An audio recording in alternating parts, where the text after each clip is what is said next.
नमस्कार मंडळी, तर आज आहे संडे आणि संडे स्पेशल नॉनव्हेज खाणाऱ्यांसाठी पुन्हा आज आपण बनवणार आहोत जबरदस्त मटण ग्रेव्ही रेसिपी। आजची ही जी रेसिपी आहे एकदम झटपट बनणारी आहे आणि घरी जे तुमच्या साहित्य अवेलेबल असेल त्यामध्येच ही रेसिपी आज आपण इथे बनवणार आहोत। त्याच्यामध्ये आपण एक वेगळा वाटण सुद्धा तयार केलेला आहे, जे वाटण तुम्ही चिकन किंवा फिश करी मध्ये सुद्धा वापरू शकता। आजचे हे जे मटण आहे हे 1 किलो प्रमाणामध्ये आहे। जर तुमच्या घरात पार्टी असेल किंवा कुठलाही फंक्शन मध्ये तुम्हाला जास्त प्रमाणात मटण बनवायचं असेल तर ह्या 1 किलोच्या प्रमाणाला तुम्ही डबल करून सुद्धा बनवू शकता। अतिशय चविष्ट आणि चमचमीत आणि झटपट बनणारी ही रेसिपी आहे। तर कशी बनवायची ते आपण पुढे बघणारच आहोत। तर त्यासाठी इथे मी 1 किलो हे जे आहे मटण घेतलेलं आहे। तर ह्याला मी आधी 1 चमचा लाल तिखट मसाला आणि पाव चमचा हळद आणि अर्ध्या लिंबाचा रस लावून मॅरिनेट करायला ठेवलेला आहे। त्यानंतर आपल्याला हे लागणारं साहित्य आहे वाटणासाठी। त्यासाठी मी 1 कांदा आहे तो उभा चिरून घेतलेला आहे, 1 बारीक चिरून घेतलेला आहे, 4 मीडियम आकाराचे टोमॅटो बारीक चिरून घेतलेले आहेत, 3 हिरव्या मिरच्या आणि अर्धे सुक्या नारळाची कवड घेतलेली आहे कापून। आणि मसाले आपल्याला लागणार आहे लाल तिखट मसाला, हळद, चवीपुरतं मीठ, 2 चमचे धणे, आलं लसूण पेस्ट चेचूनच घेतलेला आहे मी आणि अख्खा खडा गरम मसाला। तर पहिला आपण वाटण तयार करणार आहोत। तर त्यासाठी इथे मी 2 टेबलस्पून आहेत ते तेल घेतलेलं आहे। त्यामध्ये आपल्याला बारीक चिरून घेतलेला कांदा आणि टोमॅटो, हिरवी मिरची पूर्ण आपल्याला असं हे नरम होईपर्यंत छान मस्त परतून घ्यायचं आहे। तर हे बघा तुम्ही ते बघू शकता असं नरम झालेलं आहे। आणि ह्यामध्ये आता आपण सुकं खोबरं घालणार आहोत।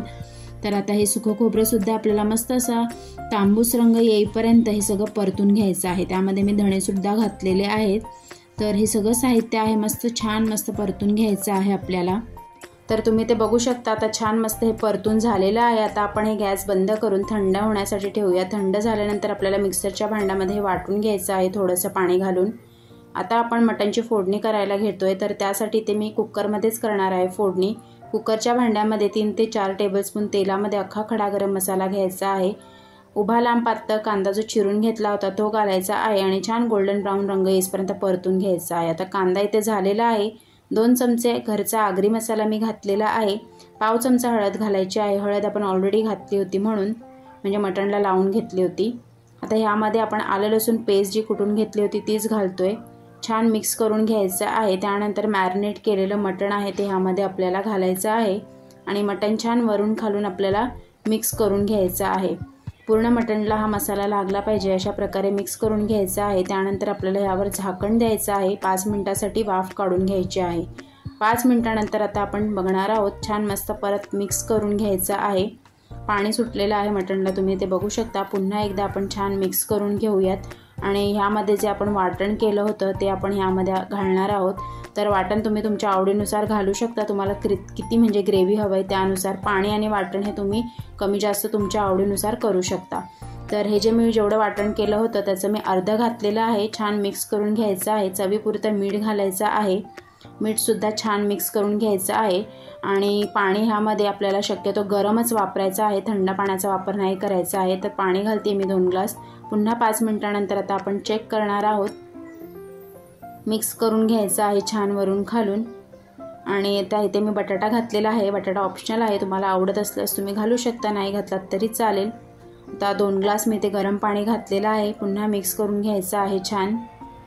त्यानंतर आता आपण हे कुकरला 3 शिट्ट्या घेऊन शिजवून घेणार आहोत। तर मी कुकरचं झाकण लावून घेते, 3 शिट्ट्या काढून घ्यायच्या आहेत आपल्याला। 3 शिट्ट्यांमध्ये छान आपला मटण मस्त शिजून होतो। तर 3 शिट्ट्यांमध्ये मस्त आपला मटण शिजून झालेला आहे, तुम्ही ते बघू शकता। छान मस्त असा रसा सुद्धा झालेला आहे। वरून घालूयात कोथिंबीर आणि मस्त आपला असा हा झणझणीत मटण तयार झालेला आहे।